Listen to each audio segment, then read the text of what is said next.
What's going on, everyone? I'm just a typical, average American here today to react and continue learning about how Norway conquered the Arctic. So, this is part two. If you haven't seen part one, feel free to go check that out first, or stay here in part two. That's perfectly fine. But in part one, we learned about how Norwegians are actually responsible for some of the most amazing, ridiculous discoveries and expeditions and exploring the Arctic. Just the most amazing things that I had no idea about. This is mostly, it turns out, in Arctic areas of the world. Norwegians are really, really good at surviving and navigating these really tough, deadly conditions, like really cold and uncharted areas of the world. I had no idea about this part of Norwegian history and what Norwegians have accomplished. So today I'm very excited to continue this story and learn more about what Norwegians accomplished in the Arctic. So let's take a look. Amundsen, in the meantime, was having a stroke of bad luck. His expedition was delayed many times by bad weather. Amundsen had fallen off his ship and broken his arm, and he was attacked by a polar bear just a few days later. What? Huh? Okay. I was saying Norwegians are tough. I didn't know it was like this. So we're talking about Amundsen. This is a very famous Norwegian explorer. I had no idea about him before. And he's trying to explore uncharted areas of the world. And they had to stop. He fell off his ship and broke his arm and was attacked by a polar bear. You can't make this up. He almost died of carbon monoxide poisoning, and the worst thing was that they weren't coming anywhere close to the North Pole. They set sail for Alaska, where they built a temporary accommodation to spend the winter, and during those long winter days, he fought. Wow, I didn't know. So that's how they did it. Because in part one, it was saying a lot of these adventures lasted months and months or years. So they will travel. I mean, he traveled all the way from Norway to Alaska.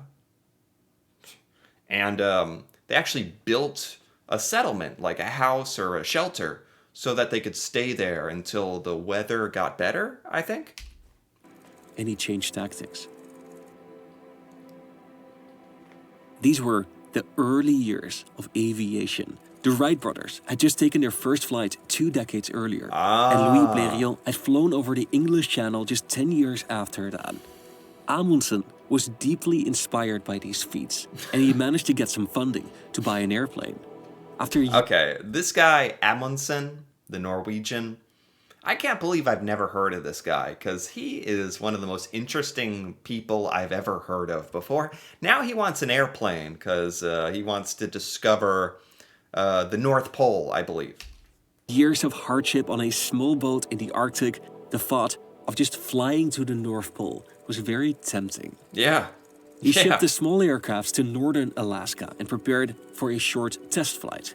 They took off, but only after a few minutes in the air, the plane broke down. He managed to safely return to shore, but this was a major setback. And he was in a plane crash as well, but he's fine. I don't think there's anything that could kill this guy. Amundsen had failed to sail to the North Pole, and now he had also failed to fly there. He was out of money, and when all hope seemed lost, he received a phone call. It was Lincoln Ellsworth, heir to a mining fortune. Oh. He offered to buy 2 of the best aircrafts available on the market so that Amundsen can try again. He accepted and proposed to depart from Svalbard. Oh, from Svalbard, right. So he can be really, really far north already. Yet in part one, we learned that there was a lot of countries kind of that all wanted Svalbard, and it actually ended up being part of Norway in the end. So he's going to launch off there. Really convenient that some rich guy came in at the right time and purchased him a bunch of really nice airplanes, but with all the bad luck he's been having, I guess eventually you're going to have some good luck. Under the watchful eye of the international media, Amundsen and his crew waited for weeks on end for the perfect weather conditions. Okay. When all seemed clear, they took off. Is this real video? Like, how long ago was this? There's airplanes, so it couldn't have been that long ago. I didn't know this all happened so recently. Discovering the North Pole, a Norwegian. Is this actual video from that day? Is that possible? It was the first time that Amundsen saw the ice from above. Huh, that must have been nice. I have never seen anything more desolate and deserted, Amundsen recalled. A bear from time to time, I would have thought, but no, absolutely nothing living. Wow. They spent 8 hours in the air before deciding to land. But as they were going down, one of the engines began to spurt. Of They course. managed to safely land, but the plane wouldn't fly anymore. Oh, jeez. They were now stuck on the ice, 150 miles or 250 kilometers from the North Pole. Oh, they're still 150 miles away? They haven't even made it yet to the North Pole where they want to go. And now their plane broke. This is like the most insane story I've ever heard. They spent 3 weeks on the ice to build an airstrip, and then all crammed into one airplane to head back to Svalbard. Oh my god. Oh, they got turned They back. had failed to reach the North Pole, and they didn't cross the Arctic as they set out to do. No. But it didn't matter. They returned to Oslo, and 50,000 people crowded the streets to greet them. Wow. They were received by the king in the palace with a reception in their honor. Oh my god, yeah. This is another thing I learned in part one. If you were a famous explorer back then, you were like a rock star. You could get really famous. Some Norwegian explorers became politicians. They were so famous. Ellsworth was extremely satisfied and contributed another 100,000 US dollars to help purchase an airship that would be fitted for the Arctic by an Italian company. What? This is crazy. They wanted to explore the North Pole so badly. Went from a ship to an airplane, now like a Zeppelin, a hot air, an airship. No The way. handover was a big event, and amongst the invitees was Italy's Prime Minister Benito Mussolini. Oh, wow.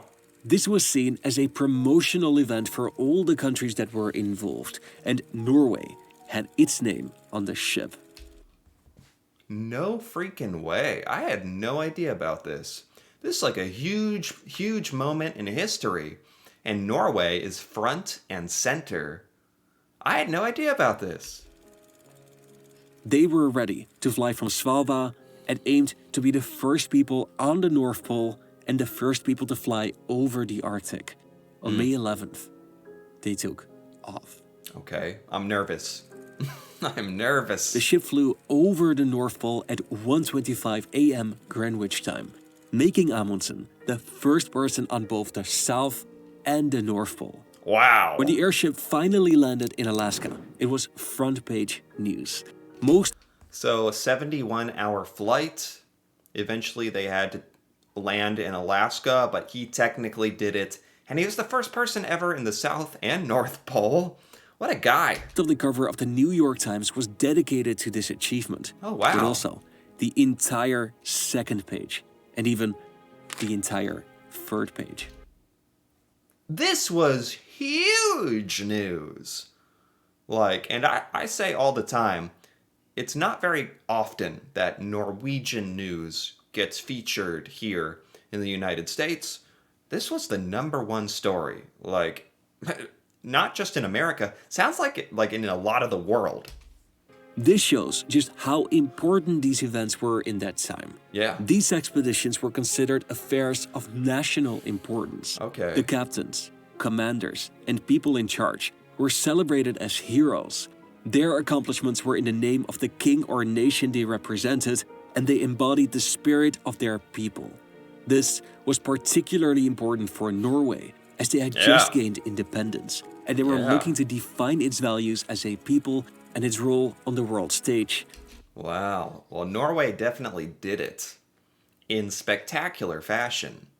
Yeah, Norway recently separated from Sweden and trying to kind of make itself independent, not just, as far as governments and land are concerned, but an independent culture and known.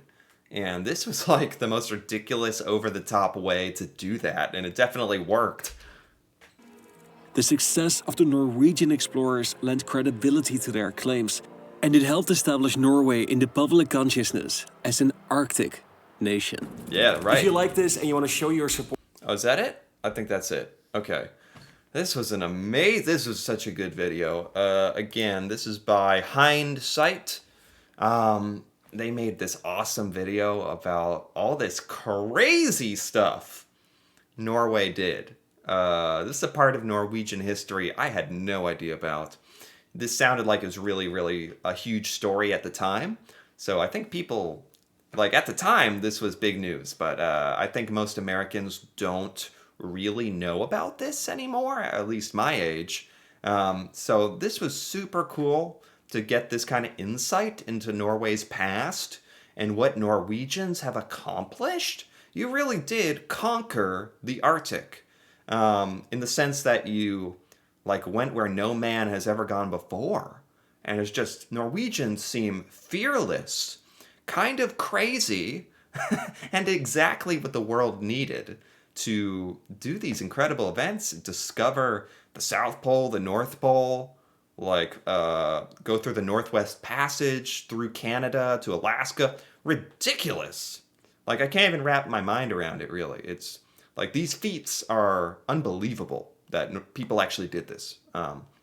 So this was awesome to learn about. Anyway, if you enjoyed this, feel free to give this video a like or leave a comment with your thoughts on Norway and Norwegian explorers conquering and exploring the Arctic, Norwegian history.